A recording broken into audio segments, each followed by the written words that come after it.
श्री वाहेगुरु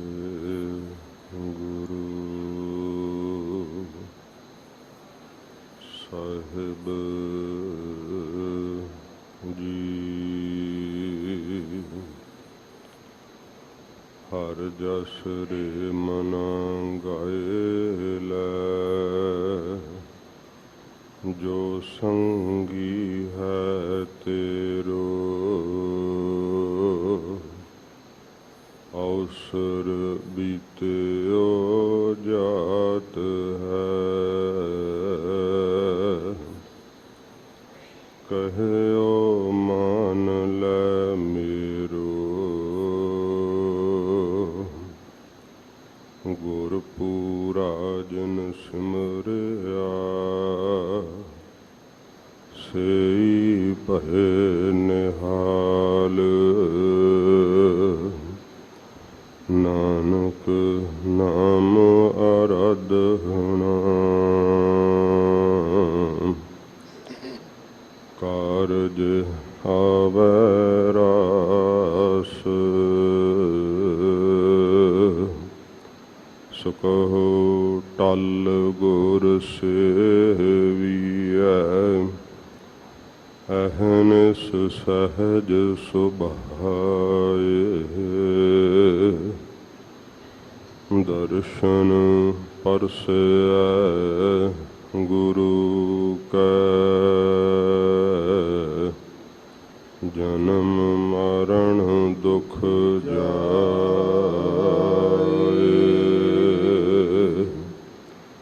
दर्शन परसै गुरु कै,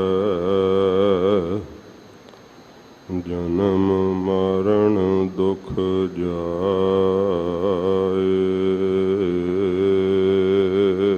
सतनाम श्री वाहिगुरु साहिब जी। श्लोक महला चौथा। अंतर अज्ञान भई मत मध्यम, सतगुर की परतीत नाही। अंदर कपट सब कपटो कर जानै, कपटे खपै खपाही। अंतर अज्ञान भई मत मध्यम, सतगुर की परतीत नाही। अंदर कपट सब कपटो कर जानै,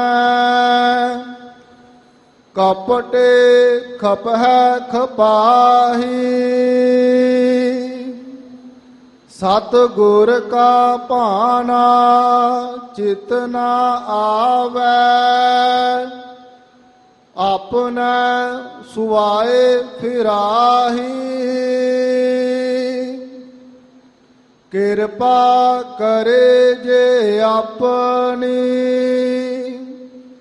ता नानक शब्द समाही। सतगुर का भाना चित न आवै, अपने सुआए फिराही। कृपा करे जे अपनी, ता नानक शब्द समाही। वाहिगुरु जी का खालसा, वाहिगुरु जी की फतेह। फतेह।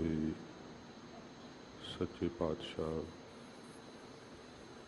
तख्त चाबर छतर दे मालक, जागदी जोत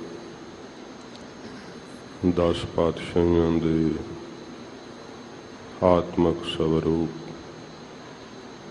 ਕਿਰਪਾ ਦੇ ਸਾਗਰ ਅੰਮ੍ਰਿਤ ਕੇ ਸੋਮੇ ਧੰਨ ਸਾਹਿਬ ਸ੍ਰੀ ਗੁਰੂ ਗ੍ਰੰਥ ਸਾਹਿਬ ਜੀ ਮਹਾਰਾਜ ਸਤਿਗੁਰੂ ਜੀ ਦੀ ਮਿਹਰ ਸਦਕਾ ਆਪ ਜੀ ਸਤ ਸੰਗਤ ਵਿੱਚ ਪਿਆਰ ਨਾਲ ਜੁੜ ਬੈਠੇ ਹੋ। ਪੰਥ ਦੇ ਮਹਾਨ ਪਵਿੱਤਰ ਅਸਥਾਨ ਸੱਚਖੰਡ ਸ੍ਰੀ ਹਰਿਮੰਦਰ ਸਾਹਿਬ ਮਹਾਰਾਜ ਜੀ ਨੇ ਆਪ ਜੀ ਨੂੰ ਦਰਸ਼ਨ ਇਸ਼ਨਾਨ ਦਾ ਸੁਭਾਗ ਬਖਸ਼ਿਸ਼ ਕੀਤਾ ਹੈ। ਸਤਿਗੁਰੂ ਜੀ ਦੇ ਪਾਵਨ ਅਸਥਾਨ ਦੀ ਚਰਨ ਤੋੜ ਨੂੰ ਪਰਸਦਿਆਂ ਹੋਇਆਂ ਹਜ਼ੂਰ ਦੀ ਪਵਿੱਤਰ ਸੰਗਤ ਦਾ ਆਪ ਜੀ ਲਾਹਾ ਪ੍ਰਾਪਤ ਕਰ ਰਹੇ ਹੋ। ਗਰੀਬ ਨਵਾਜ ਸੱਚੇ ਪਾਤਸ਼ਾਹ ਜੀ ਨੇ ਅੱਜ ਜੋ ਪਵਿੱਤਰ ਇਲਾਹੀ ਫਰਮਾਨ ਬਖਸ਼ਿਸ਼ ਕੀਤਾ ਹੈ, ਸਤਿਗੁਰੂ ਜੀ ਦੇ ਆਏ ਹੋਏ ਪਵਿੱਤਰ ਸ਼੍ਰੀ ਮੁਖਵਾਕ ਦੀ ਕਥਾ ਪਿਆਰ ਸ਼ਰਧਾ ਨਾਲ ਮਨ ਇਕਾਗਰ ਕਰਕੇ ਸਰਵਣ ਕਰੀਏ। ਜਿਨ੍ਹਾਂ ਗੁਰਸਿੱਖਾਂ ਦਾ ਮਨ ਸਤਿਗੁਰੂ ਜੀ ਦੇ ਸ਼ਬਦ ਨਾਲ ਜੁੜ ਜਾਂਦਾ ਏ, ਉਹ ਇਸ ਨਾਸ਼ਵੰਤ ਸੰਸਾਰ ਦੇ ਦੁੱਖਾਂ ਤੋਂ ਛੁੱਟ ਜਾਂਦੇ ਆ। ਸੰਸਾਰ ਅੰਦਰ ਸਰੀਰ ਕਰਕੇ ਰਹਿੰਦੇ ਆ, ਪਰ ਮਨ ਕਰਕੇ ਉਹ ਨਿਰੰਕਾਰ ਦੇ ਦੇਸ਼ ਦੇ ਵਾਸੀ ਹੋ ਜਾਂਦੇ ਆ। ਗਰੀਬ ਨਵਾਜ ਜੋ ਸਾਨੂੰ ਬਖਸ਼ਿਸ਼ ਕਰਕੇ ਸਿੱਖਿਆ ਦੇ ਰਹੇ ਹੈ, ਆਓ ਪਿਆਰ ਨਾਲ ਸਰਵਣ ਕਰੀਏ। ਸਤਿਗੁਰੂ ਜੀ ਦੇ ਪਾਵਨ ਚਰਨਾਂ ਦਾ ਧਿਆਨ ਕਰਦੇ ਹੋਏ ਆਖੋ ਜੀ ਸਤਿਨਾਮ ਸ਼੍ਰੀ ਵਾਹਿਗੁਰੂ ਸਾਹਿਬ ਜੀ। ਸਤਨਾਮ ਸ੍ਰੀ ਵਾਹਿਗੁਰੂ ਸਾਹਿਬ ਜੀ। ਸ਼ਲੋਕ ਮਹੱਲਾ ਚੌਥਾ। ਧੰਨ ਗੁਰੂ ਰਾਮਦਾਸ ਸੱਚੇ ਪਾਤਸ਼ਾਹ ਸੁੱਖਾਂ ਦੀ ਆਬ ਦੀ ਗਰੀਬ ਨਵਾਜ, ਜਿਸ ਅਸਥਾਨ ਤੇ ਆਪ ਸੰਗਤ ਦਾ ਆਨੰਦ ਮਾਣ ਰਹੇ ਹੋ, ਗੁਰੂ ਰੂਪ ਸਾਧ ਸੰਗਤ ਜੀ, ਹਜੂਰ ਇਸੇ ਪਵਿੱਤਰ ਸਥਾਨ ਤੇ ਤਖਤ ਤੇ ਸਜਿਆ ਕਰਦੇ ਗਰੀਬ ਨਵਾਜ, ਤੇ ਸੰਗਤਾਂ ਨੂੰ ਮਹਾਰਾਜ ਦਰਸ਼ਨ ਦੀਦਾਰ ਬਖਸ਼ਿਆ ਕਰਦੇ। ਮਹਾਰਾਜ ਜੀ ਦੇ ਪਵਿੱਤਰ ਸ਼ਬਦ ਗੁਰਬਾਣੀ ਦੇ ਅੰਦਰ ਜੋ ਸਤਿਗੁਰਾਂ ਨੇ ਇਸ ਅਸਥਾਨ ਤੇ ਆਪਣੇ ਸ਼੍ਰੀ ਕੰਠ ਤੋਂ ਉਚਾਰਨ ਕੀਤੇ, ਗਰੀਬ ਨਵਾਜ ਇਹ ਸੋਠ ਰਾਗ ਦੀ ਵਾਰ ਹੈ। ਸੱਚੇ ਪਾਤਸ਼ਾਹ ਜੀ ਸ਼ਲੋਕ ਦੁਆਰਾ ਸਾਨੂੰ ਉਪਦੇਸ਼ ਦਿੰਦੇ ਹੈ। ਸ਼ਲੋਕ ਜਿਸ ਦੇ ਨਾਲ ਸਰੂਪ ਦੇ ਲੋਕ ਦੀ ਪ੍ਰਾਪਤੀ ਹੋਵੇ, ਐਸਾ ਸ਼ਲੋਕ ਸਤਿਗੁਰੂ ਜੀ ਮਹਾਰਾਜ ਆਪਣੇ ਸ਼੍ਰੀ ਕੰਠ ਤੋਂ ਉਚਾਰਨ ਕਰਦੇ ਨੇ। ਅੰਤਰ ਅਗਿਆਨ ਭਈ ਮਤ ਮੱਧਮ। ਹਜ਼ੂਰ ਫਰਮਾਉਂਦੇ ਹਨ, ਅੰਤਰ ਅਗਿਆਨ ਭਈ ਮਤ ਮੱਧਮ। ਜੀਵ ਦੇ ਹਿਰਦੇ ਦੇ ਅੰਦਰ ਸਾਧ ਸੰਗਤ ਜੀ ਅਗਿਆਨ ਹੋਣੇ ਕਰਕੇ ਉਸ ਦੀ ਮਤ ਜਿਹੜੀ ਹੈ ਨਾ, ਉਹ ਮੱਧਮ ਪੈ ਜਾਂਦੀ ਹੈ। ਅਗਿਆਨ ਕੀ ਹੈ? ਸੰਸਾਰ ਸੱਤ ਪਾਸ ਦਾ ਹੈ। ਮਨ ਪਦਾਰਥਾਂ ਵਿੱਚ ਲੱਗਾ ਹੋਇਆ, ਪਦਾਰਥਾਂ ਨੂੰ ਸਦਾ ਰਹਿਣ ਵਾਲੇ ਸਮਝਦਾ ਹੈ। ਦੇਹੀ ਨੂੰ ਸਦਾ ਰਹਿਣ ਵਾਲੀ ਸਮਝਦਾ ਹੈ, ਇਹ ਅਗਿਆਨ ਦਾ ਹਨੇਰਾ ਹੈ। ਗੁਰੂ ਜੀ ਤੋਂ ਬਿਨਾ ਗਿਆਨ ਦੀ ਦਾਤ ਨਹੀਂ ਪ੍ਰਾਪਤ ਹੁੰਦੀ। ਸਤਿਗੁਰੂ ਜੀ ਕਹਿੰਦੇ ਨੇ, ਵਾਹਿਗੁਰੂ ਨੇ ਅਗਿਆਨ ਲਾਏ ਸਵਾਲਿਆ, ਇਹ ਸੰਸਾਰ ਅਗਿਆਨ ਵਿੱਚ ਸਵਾ ਦਿੱਤਾ ਹੈ। ਗੁਰ ਗਿਆਨੈ ਲਾਏ ਜਗਾਵੈ ਗੋ। ਜਿਨ੍ਹਾਂ ਨੂੰ ਗੁਰੂ ਸਾਹਿਬ ਦਾ ਗਿਆਨ ਪ੍ਰਾਪਤ ਹੁੰਦਾ ਹੈ, ਉਹ ਸਾਧ ਸੰਗਤ ਜੀ ਸੁੱਤੇ ਪਏ ਜਾਗ ਪੈਂਦੇ ਹੈ। ਜਿਵੇਂ ਸੂਰਜ ਚੜ੍ਹਨ ਨਾਲ ਚਾਨਣ ਹੁੰਦਾ ਨਾ, ਇਵੇਂ ਉਹਨਾਂ ਦੇ ਅੰਦਰੋਂ ਅਗਿਆਨਤਾ ਦਾ ਹਨੇਰਾ ਨਾਸ਼ ਹੋ ਜਾਂਦਾ ਹੈ ਤੇ ਗਿਆਨ ਦਾ ਪ੍ਰਕਾਸ਼ ਹੋ ਆਉਂਦਾ ਹੈ। ਮਹਾਰਾਜ ਜੀ ਕਹਿੰਦੇ, ਇਹ ਅਗਿਆਨ ਦਾ ਹਨੇਰਾ ਹੋਣੇ ਕਰਕੇ ਜੀਆਂ ਦੀ ਮੱਤ ਜਿਹੜੀ ਆ ਉਹ ਮੱਧਮ ਪੈ ਰਹੀ ਹੈ, ਮੱਤ ਘਟਦੀ ਜਾ ਰਹੀ ਹੈ। ਆਤਮ ਵਿਸ਼ੈਣੀ ਮੱਤ ਜਿਹੜੀ ਹੈ ਨਾ, ਉਹ ਜੀਵਾਂ ਦੇ ਪਾਸ ਨਹੀਂ ਰਹੀ। ਕਿਉਂ? ਕਿਉਂਕਿ ਅੰਦਰ ਅਗਿਆਨ ਦਾ ਹਨੇਰਾ ਹੈ, ਕੁਝ ਨਹੀਂ ਸੁੱਝਦਾ। ਹਨੇਰੇ ਵਿੱਚ ਤਾਂ ਆਪਣੇ ਪਸਾਰੇ ਹੋਏ ਹੱਥ ਹੀ ਨਹੀਂ ਦਿਸਦੇ, ਹੋਰ ਕੀ ਸੁੱਝੇਗਾ। ਮਹਾਰਾਜ ਕਹਿੰਦੇ, ਇਹ ਅਗਿਆਨਤਾ ਦਾ ਹਨੇਰਾ ਇੰਨਾ ਜ਼ਿਆਦਾ ਹੈ ਕਿ ਜੀਆਂ ਦੀ ਮੱਤ ਕੰਮ ਹੀ ਨਹੀਂ ਕਰਦੀ ਕਿ ਮੈਂ ਇਸ ਸੰਸਾਰ ਨੂੰ ਇੱਕ ਦਿਨ ਛੱਡ ਦੇਣਾ ਹੈ। ਤਿੰਨ ਪ੍ਰਕਾਰ ਦੀ ਮੱਤ ਹੁੰਦੀ ਹੈ ਸਾਧ ਸੰਗਤ ਜੀ। ਇੱਕ ਉੱਤਮ ਮੱਤ ਹੁੰਦੀ ਹੈ, ਇੱਕ ਮੱਧਮ ਹੁੰਦੀ ਹੈ ਤੇ ਇੱਕ ਕਨਿਸ਼ਟ ਹੁੰਦੀ ਹੈ। ਉੱਤਮ ਮੱਤ ਉਹਨੂੰ ਕਹਿੰਦੇ ਹੈ ਜਿਨ੍ਹਾਂ ਦੇ ਅੰਦਰ ਖਿਆਲ ਹੁੰਦਾ ਹੈ ਕਿ ਮਨੁੱਖਾ ਜਨਮ ਮਿਲਿਆ ਹੈ, ਮਨਾਂ ਬੰਦਗੀ ਕਰਕੇ ਇਹਨੂੰ ਸਫਲਾ ਕਰ ਲਈਏ, ਮਹਾਰਾਜ ਜੀ ਦਾ ਉਪਦੇਸ਼ ਕਮਾਈਏ। ਤੇ ਉਹਨਾਂ ਨੂੰ ਫਿਰ ਪ੍ਰਭੂ ਰਸ ਜਦੋਂ ਆਉਣ ਲੱਗ ਪੈਂਦਾ ਹੈ, ਫਿਰ ਸਾਧ ਸੰਗਤ ਜੀ ਇਹ ਉਹਨਾਂ ਦੀ ਮੱਤ ਉੱਤਮ ਹੋ ਜਾਂਦੀ ਹੈ। ਅੰਦਰ ਚੇਸ਼ਟਾ ਰਹਿੰਦੀ ਹੈ, ਇੱਛਾ ਰਹਿੰਦੀ ਹੈ ਵਾਹਿਗੁਰੂ ਨੂੰ ਮਿਲਣ ਦੀ, ਜਿਸ ਕਰਕੇ ਉਹਨਾਂ ਨੂੰ ਸੰਗਤ ਨਾਲ ਆਨੰਦ ਆਉਣ ਲੱਗ ਪੈਂਦਾ ਹੈ, ਰਸ ਆਉਣ ਲੱਗ ਪੈਂਦਾ ਹੈ, ਪ੍ਰਭੂ ਦਾ ਪਿਆਰ ਉਹਨਾਂ ਨੂੰ ਪ੍ਰਾਪਤ ਹੋ ਜਾਂਦਾ ਹੈ। ਇਸ ਨੂੰ ਉੱਤਮ ਮੱਤ ਕਹਿੰਦੇ ਹੈ। ਮੱਧਮ ਉਸ ਨੂੰ ਕਹਿੰਦੇ ਹੈ ਜਿਸ ਦਾ ਸਤਿਗੁਰੂ ਜ਼ਿਕਰ ਕਰ ਰਹੇ ਹੈ। ਪ੍ਰਭੂ ਨੂੰ ਮਿਲਣ ਦੀ ਵੀ ਕਦੇ ਕਦੇ ਇੱਛਾ ਜਾਗਣੀ, ਪਰ ਪਦਾਰਥਾਂ ਦੀ ਪਕੜ ਵਧੀਕ ਰਹਿਣੀ, ਸਰੀਰਾਂ ਦਾ ਮੋਹ ਚਿੰਬੜਿਆ ਰਹਿਣਾ, ਵਕਾਰਾਂ ਦੇ ਅੰਦਰ ਮਨ ਗਲਤਾਨ ਰਹਿਣਾ।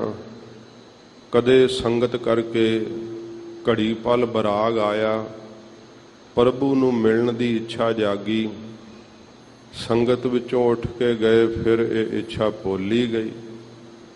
ਫਿਰ ਉਸੇ ਤਰ੍ਹਾਂ ਹੀ ਝੂਠ ਬੋਲਣਾ, ਉਸੇ ਤਰ੍ਹਾਂ ਹੀ ਬੁਰੇ ਖਿਆਲਾਂ ਵਿੱਚ ਪ੍ਰਵਿਰਤ ਹੋ ਜਾਣਾ। ਇਹ ਹੈ ਮੱਧਮ ਮੱਤ। ਜਿਹੜੀ ਕਨਿਸ਼ਟ ਹੁੰਦੀ ਹੈ, ਇਹ ਨੀਚ ਮੱਤ ਹੁੰਦੀ ਹੈ। ਕਦੇ ਸੰਗਤ ਕਰਨੀ ਹੀ ਨਾ, ਕਦੇ ਪ੍ਰਭੂ ਨੂੰ ਮਿਲਣ ਦੀ ਇੱਛਾ ਜਾਗਣੀ ਹੀ ਨਾ, ਹਰ ਵੇਲੇ ਪਾਪਾਂ ਵਿੱਚ ਹੀ ਚਿੱਤ ਪ੍ਰਵਿਰਤ ਰਹਿਣਾ, ਇਸ ਨੂੰ ਕਨਿਸ਼ਟ ਮੱਤ ਕਹਿੰਦੇ ਆ। ਸਤਿਗੁਰੂ ਜੀ ਕਹਿੰਦੇ ਆ ਜੀਆਂ ਦੇ ਅੰਦਰ ਅਗਿਆਨ ਹੈ, ਕਿਉਂਕਿ ਅਗਿਆਨ ਨਾਲ ਕੁਝ ਵੀ ਸੁੱਝਦਾ ਨਹੀਂ, ਪਤਾ ਨਹੀਂ ਚੱਲਦਾ। ਇਸ ਕਰਕੇ ਜਿਹੜੀ ਮੱਤ ਹੈ ਨਾ, ਮਹਾਰਾਜ ਕਹਿੰਦੇ ਇਹ ਮੱਧਮ ਪੈ ਰਹੀ ਹੈ। ਪਾਪ ਵਿਚਕਾਰਲਾ ਦਰਜਾ ਜਿਹੜਾ ਉਹਨੂੰ ਮਧਿਆਨ ਕਹਿੰਦੇ ਆ। ਨਾ ਪ੍ਰਭੂ ਨੂੰ ਮਿਲਣ ਦੀ ਇੱਛਾ ਜਾਗਦੀ ਹੈ ਤੇ ਨਾ ਹੀ ਉਹ ਜਿਹੜੇ ਆ ਜ਼ਿਆਦੇ ਔਗੁਣਾਂ ਵੱਲ ਪ੍ਰਵਿਰਤ ਹੁੰਦੇ ਆ। ਸਮਾਨ ਜੀਵਨ ਆਪਣਾ ਪ੍ਰਵਿਰਤੀ ਵਿੱਚ ਬਤੀਤ ਕਰਦੇ ਰਹਿੰਦੇ ਆ, ਪਰ ਇਹਦੇ ਨਾਲ ਵੀ ਸਾਧ ਸੰਗਤ ਜੀ ਚਿੱਤ ਨੂੰ ਸੁੱਖ ਨਹੀਂ ਹੁੰਦਾ ਹੈ।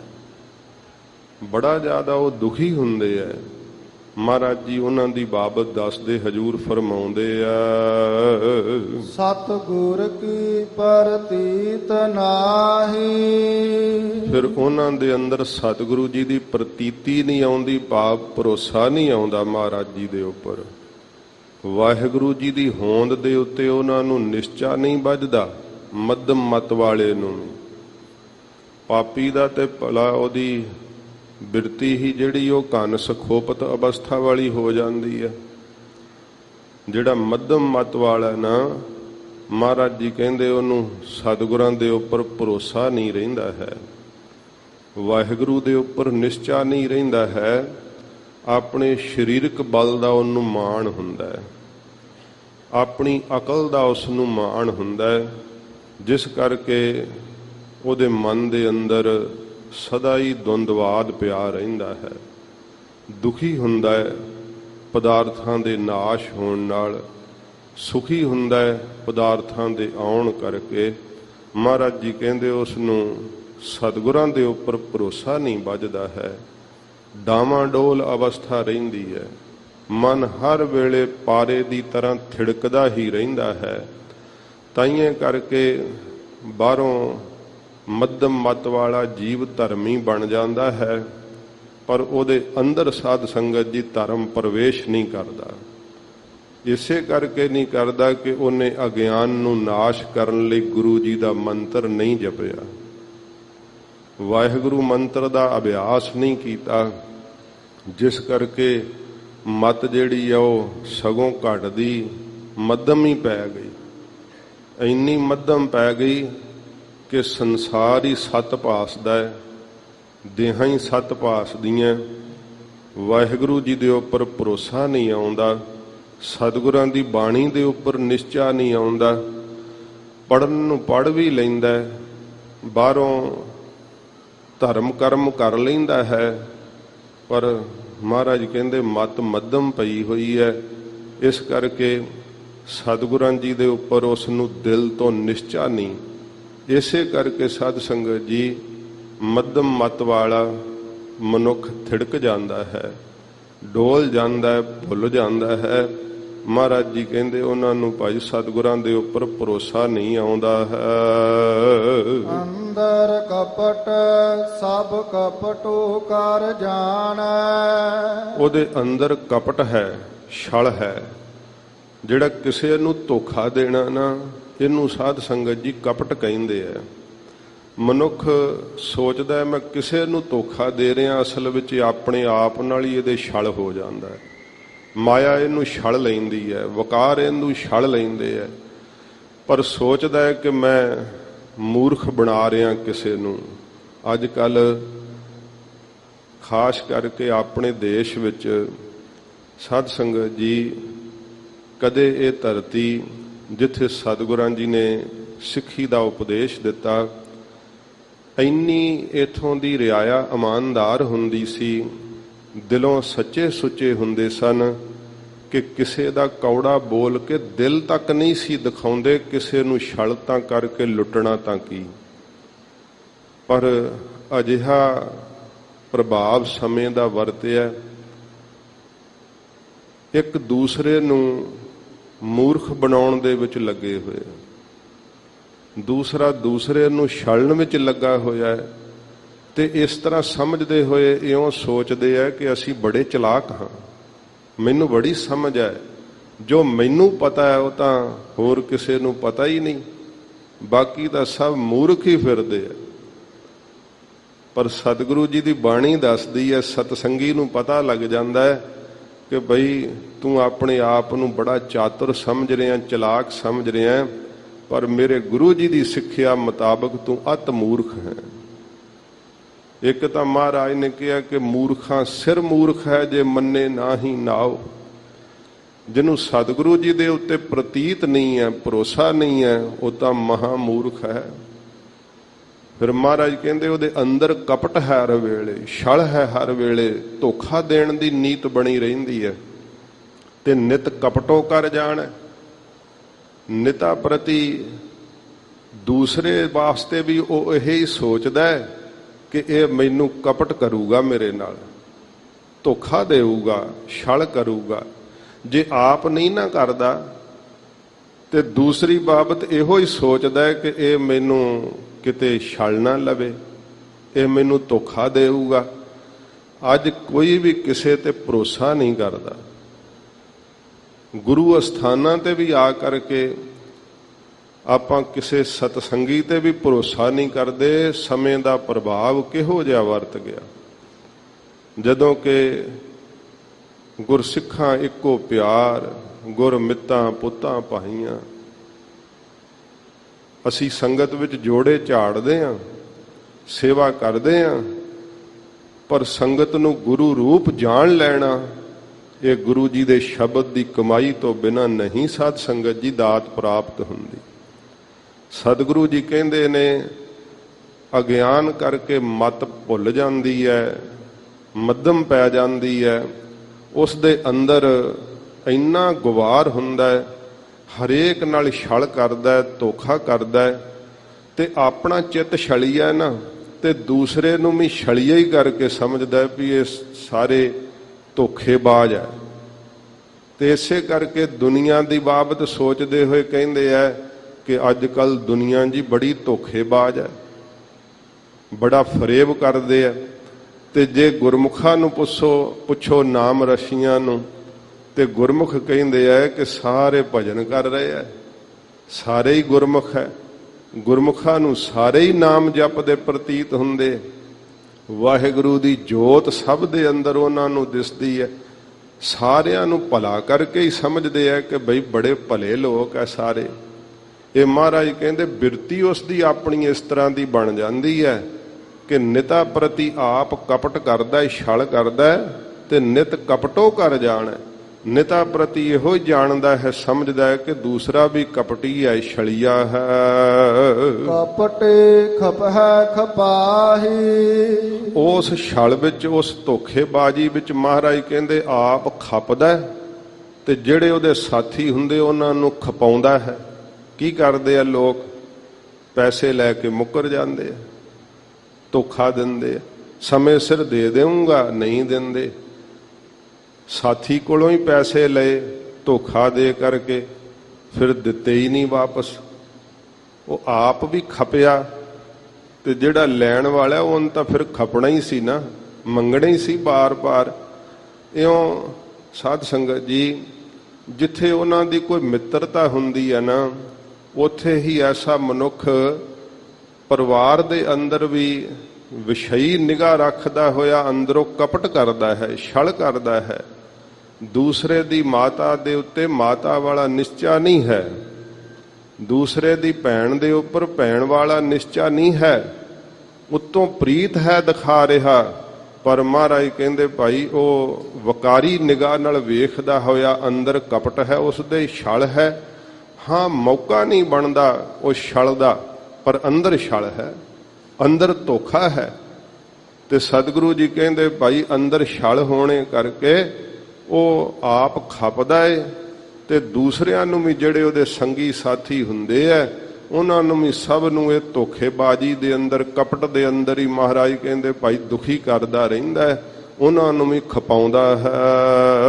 ਸਤਿਗੁਰ ਕਾ ਭਾਣਾ ਚਿਤ ਨਾ ਆਵੈ। ਸਤਿਗੁਰੂ ਜੀ ਦਾ ਭਾਣਾ, ਮਹਾਰਾਜ ਦੀ ਰਜਾ, ਉਸ ਨੂੰ ਚਿੱਤ ਵਿੱਚ ਖਿਆਲ ਹੀ ਨਹੀਂ ਆਉਂਦਾ ਕਦੇ ਕਿ ਮਹਾਰਾਜ ਦਾ ਭਾਣਾ ਮਿੱਠਾ ਕਰਕੇ ਮੰਨੀਏ।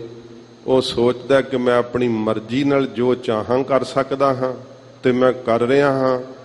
ਇਸ ਮਨ ਦੀ ਮਰਜ਼ੀ ਨਾਲ ਕੀਤੇ ਹੋਏ ਕਰਮ ਨੂੰ ਹੀ ਮੌਜਾਂ ਕਰਨੀਆਂ ਸਮਝਦੇ ਆ।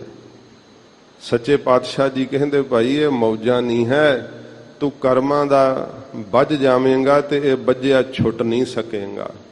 ਤੋ ਸਤਿਗੁਰੂ ਜੀ ਕਹਿੰਦੇ ਹਨ, ਇਹ ਪੰਕਤੀ ਫਿਰ ਪੜ੍ਹ ਦਿਓ। ਸਤਿਗੁਰ ਕਾ ਭਾਣਾ ਚਿਤ ਨਾ ਆਵੈ। ਚਿੱਤ ਵਿੱਚ ਸਤਿਗੁਰੂ ਜੀ ਦੀ ਰਜਾ ਨੂੰ ਚੇਤੇ ਹੀ ਨਹੀਂ ਕਰਦਾ, ਭਾਣਾ ਮਿੱਠਾ ਕਰਕੇ ਮੰਨਣ ਦਾ ਕਦੇ ਖਿਆਲ ਹੀ ਨਹੀਂ ਪੈਦਾ ਹੁੰਦਾ ਕਿ ਵਾਹਿਗੁਰੂ ਦੀ ਰਜਾ ਵਿੱਚ ਚੱਲਿਆ ਕਰੀਏ।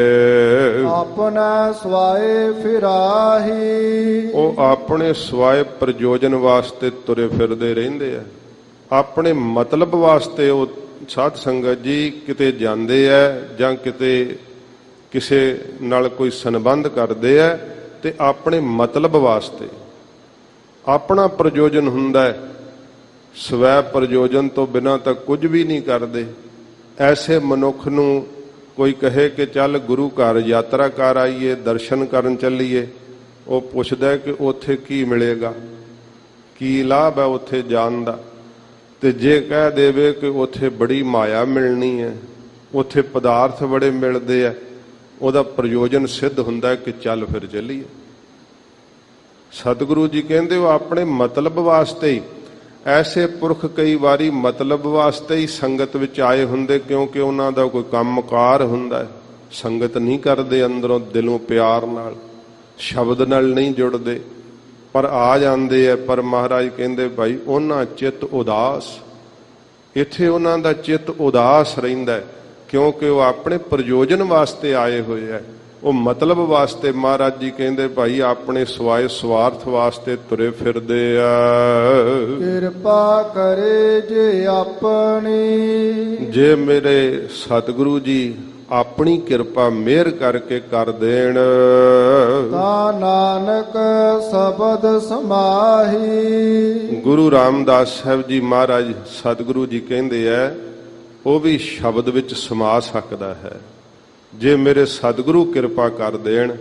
ਸਾਧ ਸੰਗਤ ਜੀ, ਇਹ ਸਤਿਗੁਰਾਂ ਦਾ ਸਜਿਆ ਹੋਇਆ ਦਰਬਾਰ ਜਦੋਂ ਹਜੂਰ ਸਰਗੁਣ ਰੂਪ ਕਰਕੇ ਮਹਾਰਾਜ ਜੀ ਤਖਤ ਤੇ ਸਜਿਆ ਕਰਦੇ, ਸਤਿਗੁਰੂ ਜੀ ਦੇ ਦਰਬਾਰ ਵਿੱਚ ਜਦੋਂ ਕੋਈ ਪ੍ਰਾਣੀ ਆਉਂਦਾ, ਜਦੋਂ ਮਹਾਰਾਜ ਇੱਥੇ ਪਵਿੱਤਰ ਸਰੋਵਰ ਦੀ ਕਾਰ ਕਰਾਈ ਹੈ ਨਾ, ਬੜੇ ਬੜੇ ਵਪਾਰੀ ਆਏ ਇੱਥੇ, ਬੜੇ ਬੜੇ ਇਹੋ ਜਿਹੇ ਆਏ ਜਿਹੜੇ ਮਿਹਨਤ ਮਸ਼ੱਕਤ ਕਰਨ ਲਈ ਆਏ ਗੁਰੂ ਘਰੋਂ, ਉਹਨਾਂ ਨੂੰ ਮਜ਼ਦੂਰੀ ਮਿਲਦੀ ਸੀ। ਪਰ ਕਈ ਇਹੋ ਜਿਹੇ ਆਏ ਤਾਂ ਵਪਾਰ ਕਰਨ, ਪਰ ਸਤਿਗੁਰੂ ਜੀ ਦੇ ਦਰਸ਼ਨ ਕਰਕੇ ਸਾਧ ਸੰਗਤ ਜੀ ਨਿਹਾਲ ਹੋ ਗਏ। ਸਾਰੀ ਆਪਣੀ ਰਸਤ ਵੀ ਸੰਗਤ ਦੇ ਵਿੱਚ ਹੀ ਲੰਗਰ ਚ ਲਾਤੀ। ਮਹਾਰਾਜ ਜੀ ਕਹਿੰਦੇ ਭਾਈ ਸਿੱਖਾ ਮਾਇਆ ਲੈ ਲੈ, ਸਤਿਗੁਰੂ ਮਾਇਆ ਨਹੀਂ ਲੈਣੀ, ਪ੍ਰਲੋਕ ਚ ਜਮਾਂ ਦੀ ਮਾਰ ਤੋਂ ਛਡਾ ਲਿਓ। ਸੋਝੀ ਆ ਗਈ। ਸਤਿਗੁਰੂ ਜੀ ਜਿਹਦੇ ਤੇ ਕਿਰਪਾ ਕਰਦੇ ਆ ਨਾ, ਮਹਾਰਾਜ ਉਹਨੂੰ ਸ਼ਬਦ ਦਾ ਰਸ ਦੇ ਦਿੰਦੇ ਆ। ਆਈਏ ਤਾਂ ਭਾਵੇਂ ਸੰਗਤ ਵਿੱਚ ਕਿਸੇ ਸਵੈ ਪ੍ਰਯੋਜਨ ਨੂੰ ਹੀ, ਆਪਣੇ ਮਤਲਬ ਵਾਸਤੇ ਹੀ ਆਈਏ, ਪਰ ਸਤਿਗੁਰੂ ਜੀ ਦੇ ਕੋਲੋਂ ਹੱਥ ਜੋੜ ਕੇ ਕਿਰਪਾ ਮੰਗੀਏ। ਮਹਾਰਾਜ ਮੇਰੇ ਤੇ ਰਹਿਮਤ ਕਰੋ, ਮੈਂ ਲਾਲਚੀ ਹਾਂ, ਸੱਚੇ ਪਾਤਸ਼ਾਹ ਆਪਣੇ ਮਤਲਬ ਕਰਕੇ ਹੀ ਤੁਰਿਆ ਫਿਰਦਾ ਹਾਂ, ਪਰ ਤੁਹਾਡੀ ਸੰਗਤ 'ਚ ਆਇਆ ਗਰੀਬ ਨਵਾਜ, ਮੇਰੇ ਤੇ ਕਿਰਪਾ ਕਰੋ, ਮੈਨੂੰ ਸ਼ਬਦ ਦਾ ਆਨੰਦ ਆਵੇ, ਸ਼ਬਦ ਦਾ ਰਸ ਆਵੇ। ਸਤਿਗੁਰੂ ਗੁਰੂ ਰਾਮਦਾਸ ਸਾਹਿਬ ਜੀ ਕਹਿੰਦੇ ਨੇ, ਮੇਰੇ ਸਤਿਗੁਰੂ ਗੁਰੂ ਅਮਰਦਾਸ ਸਾਹਿਬ ਸੱਚੇ ਪਾਤਸ਼ਾਹ ਜਦੋਂ ਆਪਣੀ ਕਿਰਪਾ ਕਰਦੇ ਆ ਨਾ, ਫਿਰ ਉਹ ਸ਼ਬਦ ਵਿੱਚ ਸਮਾ ਜਾਂਦਾ ਪ੍ਰਾਣੀ। ਹਜੂਰ ਦੇ ਕੋਲ ਤਾਂ ਬੜੇ ਬੜੇ ਵੈਸ਼ਨਵ ਆਏ। ਗੁਰੂ ਅਮਰਦਾਸ ਸੱਚੇ ਪਾਤਸ਼ਾਹ ਜੀ ਮਹਾਰਾਜ, ਹਜੂਰ ਦਾ ਇੱਕ ਪ੍ਰੇਮੀ ਸੀਗਾ, ਉਹ ਗੰਗਾ ਇਸ਼ਨਾਨ ਨੂੰ ਜਾ ਰਿਹਾ ਸੀ। ਮਹਾਰਾਜ ਸੱਚੇ ਪਾਤਸ਼ਾਹ ਜੀ ਦੇ ਦਰਸ਼ਨ ਕਰਨ ਆਇਆ, ਉਪਮਾ ਸੁਣ ਕੇ ਮਹਾਰਾਜ ਜੀ ਦੇ ਦਰਸ਼ਨ ਕੀਤੇ, ਬੜਾ ਚਿੱਤ ਨਿਹਾਲ ਹੋਇਆ। ਸਤਿਗੁਰੂ ਜੀ ਕਹਿੰਦੇ ਨੇ, ਪੰਡਤ ਜੀ ਕਿੱਥੇ ਚੱਲੇ ਹੋ? ਮਹਾਰਾਜ ਮੈਂ ਗੰਗਾ ਇਸ਼ਨਾਨ ਚੱਲਿਆ ਹਾਂ। ਸਤਿਗੁਰੂ ਜੀ ਕਹਿੰਦੇ ਸੰਗਤ 'ਚ ਹੀ ਗੰਗਾ ਵਗਦੀ ਹੈ ਗੁਰੂ ਨਾਨਕ ਸਾਹਿਬ ਦੇ ਘਰ ਦੇ ਅੰਦਰ। ਫਿਰ ਉਹਨਾਂ ਨੇ ਕਿਹਾ ਮਹਾਰਾਜ ਮੇਰਾ ਨਿਯਮ ਹੈ, ਮੈਂ ਜਾਣਾ ਹੈ। ਸਤਿਗੁਰੂ ਜੀ ਕਹਿੰਦੇ ਅੱਛਾ, ਜਿਵੇਂ ਤੁਹਾਡੀ ਮਰਜ਼ੀ ਹੈ।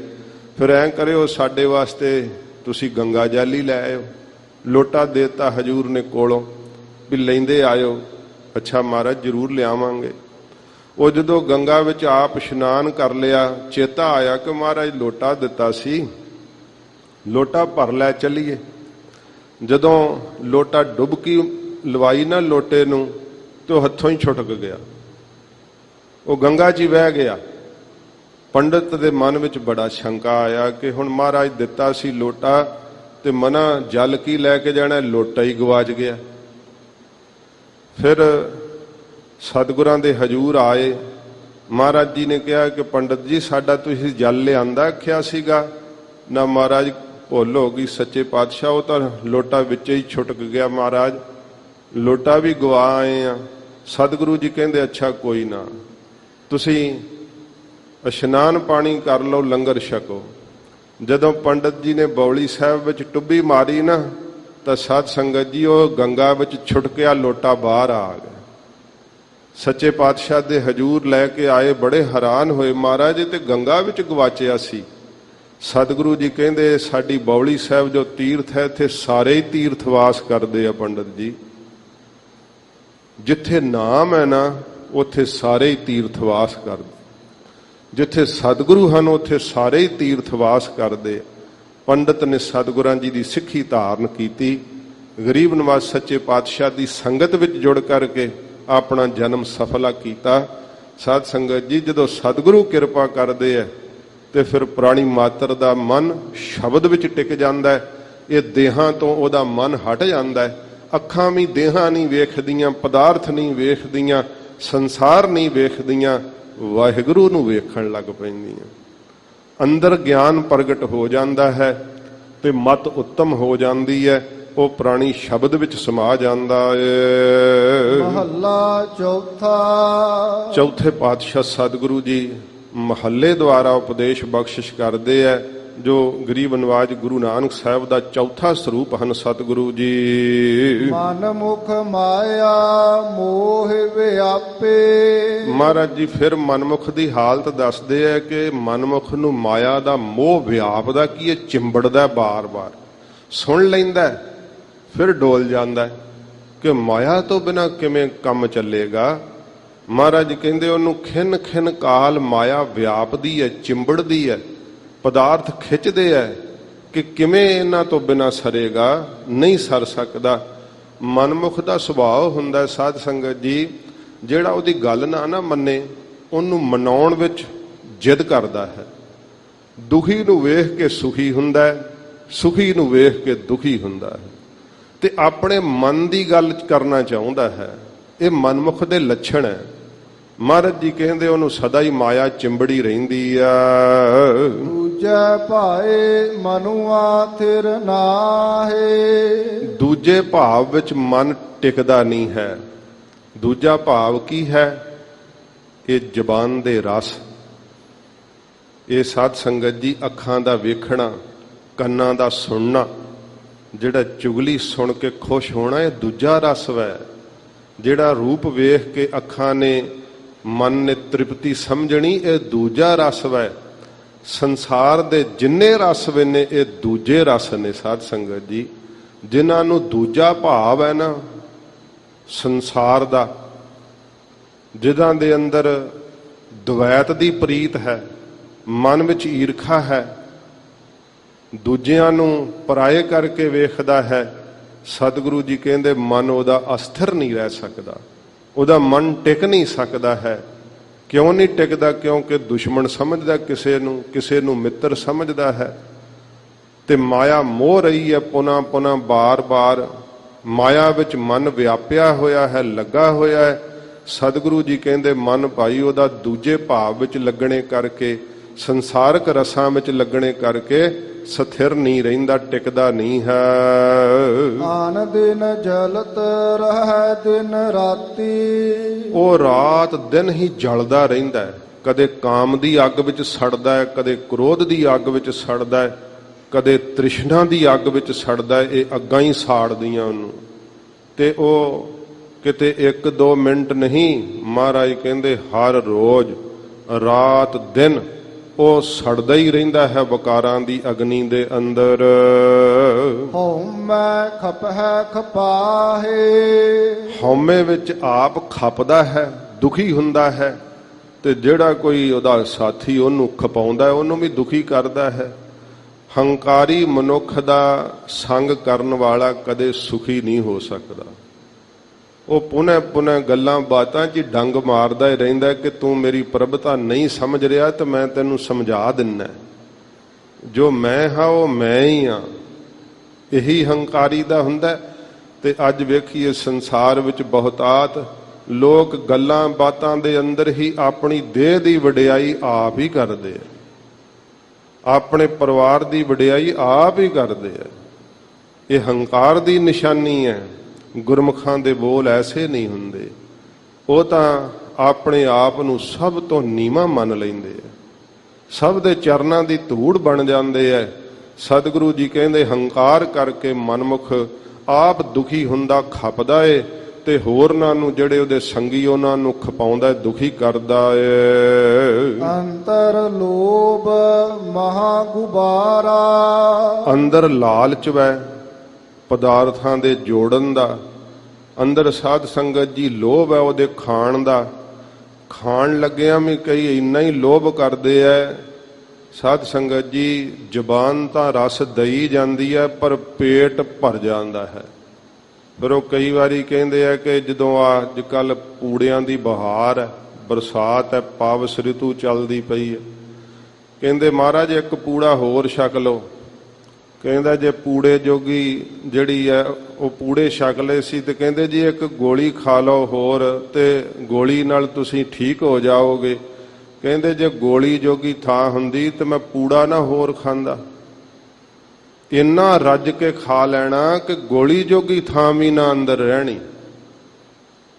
ਤੇ ਮਹਾਰਾਜ ਜੀ ਕਹਿੰਦੇ ਭਾਈ ਇਹ ਲੋਭ ਹੈ ਖਾਣ ਦਾ, ਲੋਭ ਹੈ ਪਦਾਰਥਾਂ ਦੇ ਜੋੜਨ ਦਾ, ਜਿਸ ਕਰਕੇ ਮਹਾਰਾਜ ਕਹਿੰਦੇ ਅੰਦਰ ਮਹਾ ਗੁਬਾਰਾ, ਮਹਾ ਗੁਬਾਰ ਜਿਹਦੇ ਵਿੱਚ ਕੁਝ ਵੀ ਨਹੀਂ ਸੁੱਝਦਾ ਹੈ। ਇਹ ਅਗਿਆਨਤਾ ਦਾ ਭਾਰੀ ਮਹਾਰਾਜ ਕਹਿੰਦੇ ਹਨੇਰਾ ਵਿਆਪਦਾ ਏ। ਤਿਨ ਕੈ ਨਿਕਟ ਨਾ ਕੋਈ ਜਾਹੇ। ਜਿਹੜੇ ਗੁਰਮੁਖ ਹੈ ਨਾ, ਕੋਈ ਵੀ ਗੁਰਮੁਖ ਉਹਦੇ ਨੇੜੇ ਨਹੀਂ ਜਾਣਾ ਪਸੰਦ ਕਰਦਾ ਕਿ ਇਹਦੇ ਲਾਗੇ ਜਾ ਕੇ ਆਪਾਂ ਕੀ ਕਰਨਾ ਹੈ। ਇਹਨੇ ਤਾਂ ਹਉਮੈ ਦਾ ਡੰਗ ਮਾਰਨਾ, ਜਾਂ ਕੋਈ ਮਾਇਆ ਦੀ ਉਸਤਤ ਕਰਨੀ ਹੈ, ਕੋਈ ਵਿਸ਼ਿਆਂ ਦੀ ਗੱਲ ਹੀ ਕਰਨੀ ਹੈ। ਹਜੂਰ ਗੁਰੂ ਰਾਮਦਾਸ ਸਾਹਿਬ ਜੀ ਮਹਾਰਾਜ ਕਹਿੰਦੇ ਐ ਗੁਰਮੁਖ ਭਾਈ ਕੋਈ ਵੀ ਇਹੋ ਜਿਹੇ ਮਨੁੱਖ ਦੇ ਲਾਗੇ ਨਹੀਂ ਜਾਣਾ ਪਸੰਦ ਕਰਦੇ।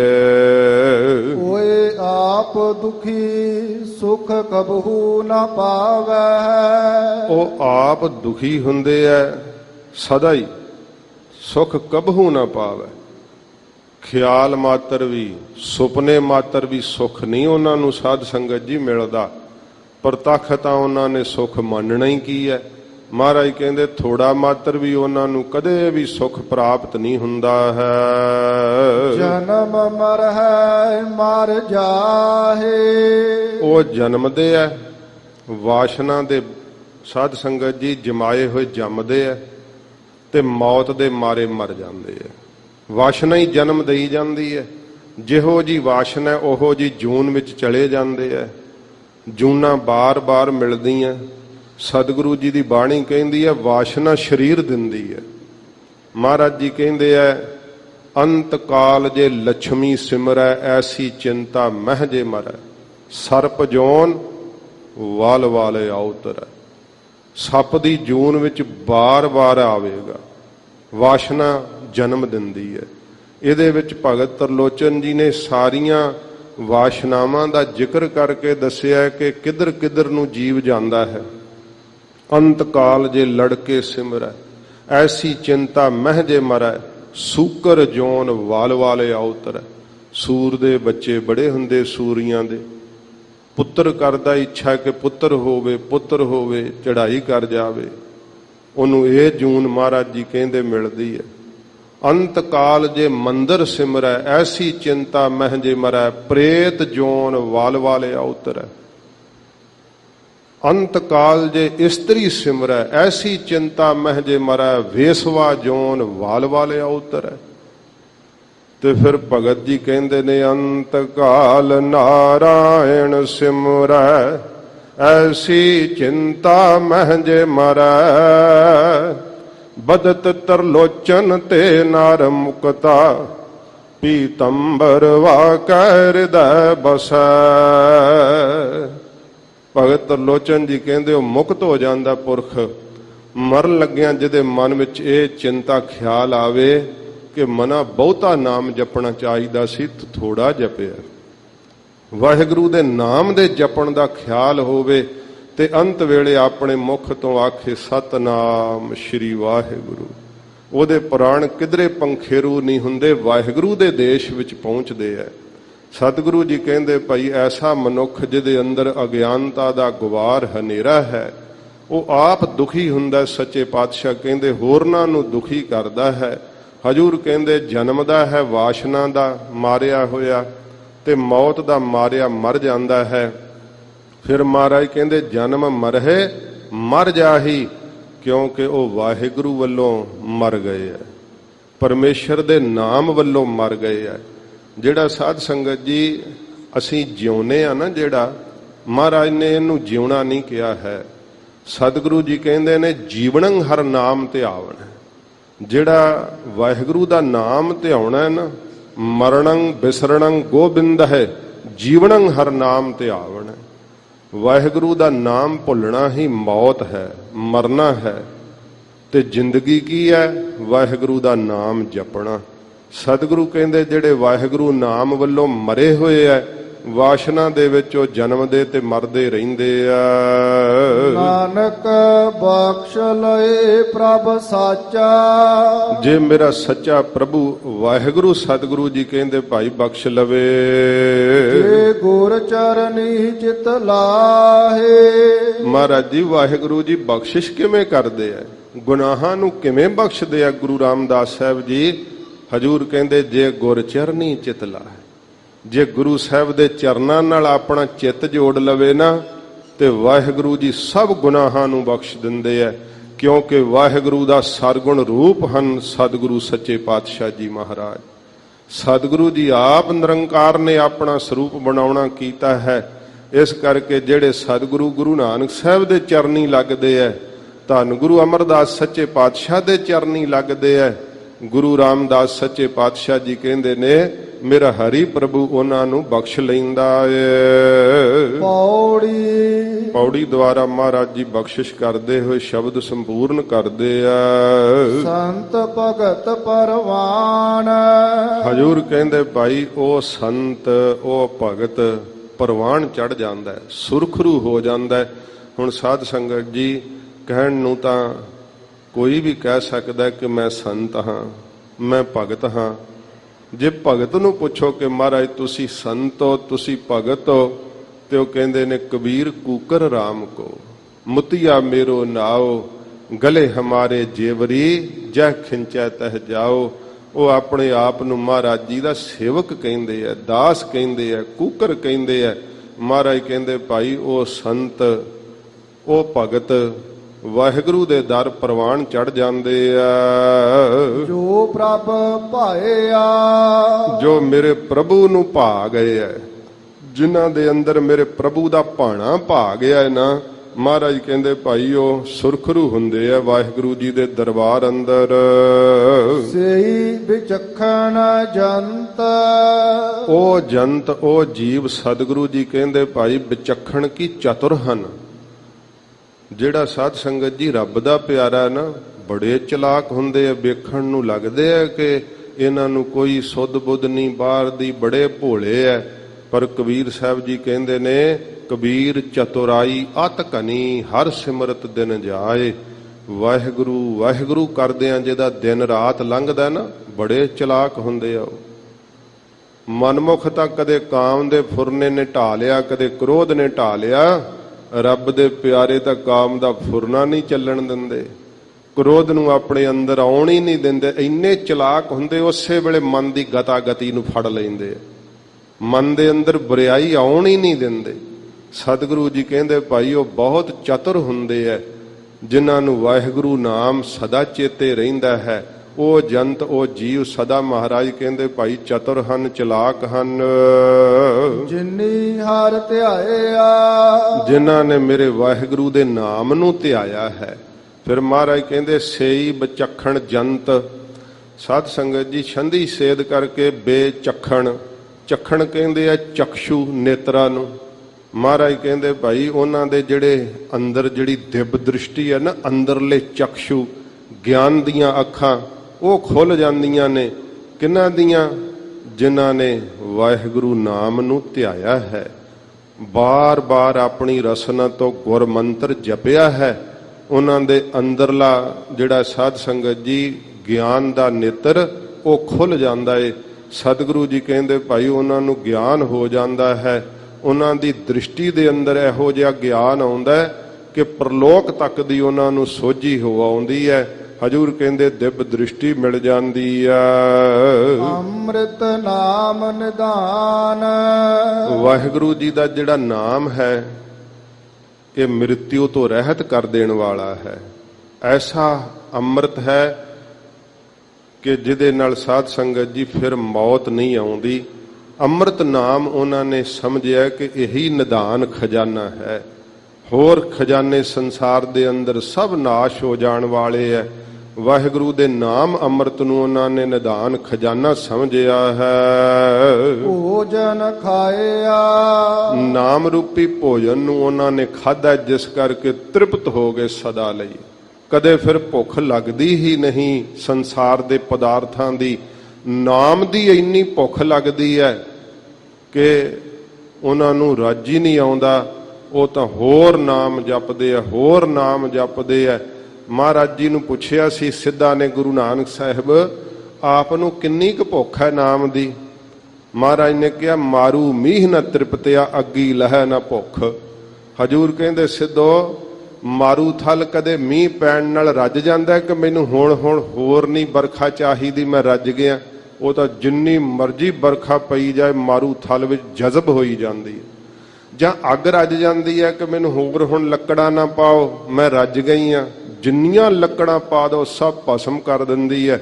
ਰੱਬ ਦੇ ਪਿਆਰਿਆਂ ਨੂੰ ਨਾਮ ਦੀ ਭੁੱਖ ਤੀਬਰਤਾ ਨਾਲ ਲੱਗਦੀ ਹੈ। ਉਹ ਨਹੀਂ ਕਹਿੰਦੇ ਕਿ ਅੱਜ ਹੁਣ ਕਰ ਲਏ 10 ਪਾਠ ਤੇ ਬਸ ਬਹੁਤ ਹੈ। ਨਹੀਂ, ਉਹ ਤਾਂ ਮਹਾਰਾਜ ਦੀ ਬਾਣੀ ਦੇ ਪਾਠ ਪਿਆਰ ਨਾਲ ਵੱਧ ਤੋਂ ਵੱਧ ਕਰੀ ਜਾਂਦੇ ਐ। ਇਉਂ ਸਤਿਗੁਰੂ ਜੀ ਕਹਿੰਦੇ ਹਨ, ਸੰਤ ਜਨਾ ਕੀ ਧੂਰ। ਐਸੇ ਸੰਤਾਂ ਮਹਾਂਪੁਰਖਾਂ ਦੀ ਜਿਨ੍ਹਾਂ ਨੇ ਨਾਮ ਦਾ ਭੋਜਨ ਖਾਧਾ ਹੈ। ਸਤਿਗੁਰੂ ਜੀ ਕਹਿੰਦੇ, ਜਿਨ੍ਹਾਂ ਨੇ ਨਾਮ ਅੰਮ੍ਰਿਤ ਦਾ ਖਜ਼ਾਨਾ ਇਕੱਠਾ ਕਰ ਲਿਆ ਹੈ, ਐਸੇ ਸਤਿਪੁਰਸ਼ਾਂ ਦੇ ਚਰਨਾਂ ਦੀ ਜੋ ਧੂੜ ਹੈ ਮਸਤਕ ਲਾਇਆ। ਹਜੂਰ ਕਹਿੰਦੇ, ਭਾਈ ਜਿਸ ਨੇ ਮਸਤਕ ਤੇ ਲਾ ਲਈ ਹੈ ਨਾ ਉਹ ਚਰਨ ਧੂੜ, ਗਰੀਬ ਨਵਾਜ ਸਤਿਗੁਰੂ ਜੀ ਕਹਿੰਦੇ, ਭਾਈ ਉਹ ਜੀਵ ਸੰਸਾਰ ਦੇ ਅੰਦਰ ਸਭ ਮੈਲਾਂ ਨੂੰ ਗਵਾ ਲੈਂਦੇ ਆ। ਜਿਨ੍ਹਾਂ ਦੇ ਮਸਤਕ ਦੇ ਉੱਤੇ ਸਾਧ ਸੰਗਤ ਦੇ ਚਰਨਾਂ ਦੀ ਧੂੜ ਲੱਗ ਜਾਂਦੀ ਹੈ। ਮਸਤਕ ਕੀ ਹੈ? ਅੰਤఃਕਰਣ। ਸਾਧ ਸੰਗਤ ਜੀ, ਇਹ ਧੂੜ ਕੀ ਹੈ? ਨਿਮਰਤਾ।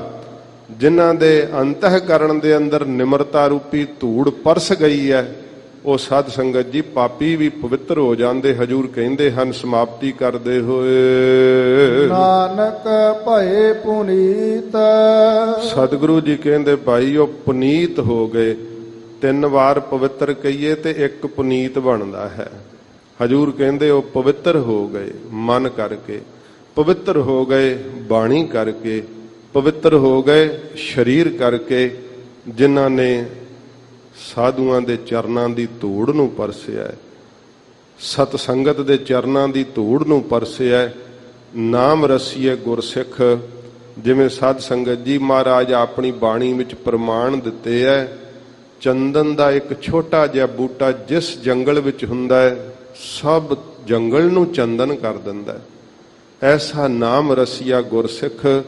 ਮਹਾਰਾਜ ਕਹਿੰਦੇ, ਭਾਈ ਜਿੱਥੇ ਉਹ ਹੁੰਦੇ ਆ ਨਾ ਇਹੋ ਜਿਹੇ ਮਹਾਤਮਾ, ਉਹ ਸਾਰੇ ਆਪਣੇ ਸੰਗੀਆਂ ਨੂੰ ਵੀ ਭਗਤੀ ਦੀ ਮਹਿਕ ਨਾਲ ਮਹਿਕਣ ਲਾ ਦਿੰਦੇ ਆ। ਕਬੀਰ ਚੰਦਨ ਕਾ ਬਿਰਵਾ ਭਲਾ, ਬੇੜਿਓ ਢਾਕ ਬਲਾਸ, ਓਏ ਪੀ ਚੰਦਨ ਹੋਏ ਰਹੇ, ਬਸ ਹੈ ਜੋ ਚੰਦਨ ਪਾਸ। ਜਿਹੜੇ ਉਹਨਾਂ ਦੇ ਚਰਨਾਂ ਦੀ ਧੂੜ ਪਰਸਦੇ ਆ ਨਾ, ਨਾਨਕ ਭਏ ਪੁਨੀਤ। ਮਹਾਰਾਜ ਗੁਰੂ ਰਾਮਦਾਸ ਸਾਹਿਬ ਜੀ ਕਹਿੰਦੇ, ਉਹ ਭਾਈ ਪਵਿੱਤਰ ਹੋ ਗਏ। ਸਤਿਗੁਰੂ ਜੀ ਕਹਿੰਦੇ, ਭਾਈ ਉਹਨਾਂ ਦੇ ਸਾਰੇ ਪਾਪ ਲੱਥ ਗਏ, ਸਾਰੀਆਂ ਮੈਲਾਂ ਉਹਨਾਂ ਨੇ ਗਵਾ ਲਈਆਂ, ਜਿਨ੍ਹਾਂ ਨੇ ਸਾਧ ਸੰਗਤ ਦੇ ਚਰਨਾਂ ਦੀ ਧੂੜ ਨੂੰ ਪਰਸਿਆ। ਇੱਥੇ ਚਰਨਾਂ ਦੀ ਧੂੜ ਨੂੰ ਪਰਸਣਾ, ਨਿਮਰਤਾ ਨਾਲ ਆ ਕੇ ਸ਼ਬਦ ਵਿੱਚ ਜੁੜਨਾ, ਸਾਧ ਸੰਗਤ ਦੀ ਸੇਵਾ ਕਰਨੀ। ਜਿੰਨੀ ਸੇਵਾ ਜਥਾ ਸ਼ਕਤ ਕਰ ਸਕੋ ਤੇ ਉਹ ਸੇਵਾ ਦਾ ਮਾਣ ਨਹੀਂ ਕਰਨਾ। ਮਹਾਰਾਜ ਸੱਚੇ ਪਾਤਸ਼ਾਹ ਜੀ ਦੇ ਹਜੂਰ ਆ ਕੇ ਗੁਰਸਿੱਖਾਂ ਨੂੰ ਸਤਿਗੁਰਾਂ ਦਾ ਰੂਪ ਜਾਣਨਾ। ਗਰੀਬ ਨਵਾਜ ਸੱਚੇ ਪਾਤਸ਼ਾਹ ਜੀ ਕਹਿੰਦੇ, ਭਾਈ ਉਹ ਫਿਰ ਪਵਿੱਤਰ ਹੋ ਜਾਂਦੇ ਐ, ਸਾਰੀਆਂ ਹੀ ਮੈਲਾਂ ਉਹਨਾਂ ਦੀਆਂ ਲੱਥ ਜਾਂਦੀਆਂ ਹਨ। ਹਰ ਤੀਰਥ ਨਾਇਆ।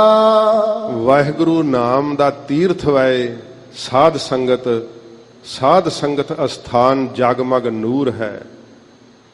ਭਾਈ ਗੁਰਦਾਸ ਸਾਹਿਬ ਜੀ ਕਹਿੰਦੇ ਨੇ, ਇਹ ਵਾਹਿਗੁਰੂ ਦੇ ਨੂਰ ਦਾ ਤੀਰਥ ਹੈ। ਇੱਥੇ ਨਾਮ ਦਾ ਪ੍ਰਕਾਸ਼ ਹੈ, ਜਿਹੜਾ ਸਾਧ ਸੰਗਤ ਜੀ ਹਰੀ ਨਾਮ ਤੀਰਥ ਤੇ ਇਸ਼ਨਾਨ ਕਰਦਾ ਹੈ, ਸਾਧ ਸੰਗਤ ਦੇ ਅੰਦਰ ਇਸ਼ਨਾਨ ਕਰਦਾ ਹੈ, ਸੱਚੇ ਪਾਤਸ਼ਾਹ ਜੀ ਮਹਾਰਾਜ ਕਹਿੰਦੇ ਨੇ ਉਹਨੂੰ ਇਥੋਂ ਗੁਰਸਿੱਖਾਂ ਦੀ ਚਰਨ ਧੂੜ ਪ੍ਰਾਪਤ ਹੁੰਦੀ ਹੈ। ਤੇ ਤੱਪੜ ਝਾੜ ਵਿਛਾਏ ਧੂੜੀ ਨਹਾਇਆ, ਜਿਹੜਾ ਇਸ ਧੂੜ ਨਾਲ ਇਸ਼ਨਾਨ ਕਰ ਲੈਂਦਾ ਨਾ, ਉਹਦੀਆਂ ਸਾਰੀਆਂ ਹੀ ਮੈਲਾਂ ਸੱਚੇ ਪਾਤਸ਼ਾਹ ਜੀ ਗਵਾ ਦਿੰਦੇ ਐ, ਨਾਸ਼ ਕਰ ਦਿੰਦੇ ਐ। ਗੁਰਸਿੱਖ ਇਹ ਸਾਧ ਸੰਗਤ ਜੀ ਰੋਜ਼ ਨਾਮ ਦੇ ਤੀਰਥ ਤੇ ਇਸ਼ਨਾਨ ਕਰਦੇ ਐ। ਸਾਧ ਸੰਗਤ ਇਹ ਤੀਰਥ ਵੈ ਜਿੱਥੇ ਸੱਚੇ ਪਾਤਸ਼ਾਹ ਜੀ ਮਹਾਰਾਜ ਦੇ ਨਾਮ ਜਲ ਦੇ ਨਾਲ ਗੁਰਸਿੱਖ ਇਸ਼ਨਾਨ ਕਰਦੇ ਐ।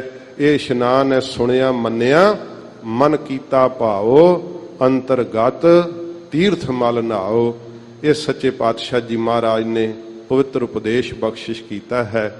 ਗਰੀਬ ਨਵਾਜ ਸਤਿਗੁਰੂ ਜੀ ਰਹਿਮਤ ਕਰਨ, ਮਹਾਰਾਜ ਜੀ ਦਾ ਅੰਮ੍ਰਿਤ ਉਪਦੇਸ਼ ਹਿਰਦੇ ਵਿੱਚ ਵਸੇ, ਹੋਈਆਂ ਬੇਅੰਤ ਭੁੱਲਾਂ ਦੀ ਮਾਫੀ ਬਖਸ਼ਣੀ, ਅੱਗੇ ਵਾਸਤੇ ਸਮਤ ਬਖਸ਼ਣੀ ਜੀ। ਸੰਤ ਜਨਾ ਕੀ ਧੂਰ ਮਸਤਕ ਲਾਇਆ, ਨਾਨਕ ਭਏ ਪੁਨੀਤ ਹਰ ਤੀਰਥ ਨਹਾਇਆ। ਵਾਹਿਗੁਰੂ ਜੀ ਕਾ ਖਾਲਸਾ, ਵਾਹਿਗੁਰੂ ਜੀ ਕੀ ਫਤਿਹ।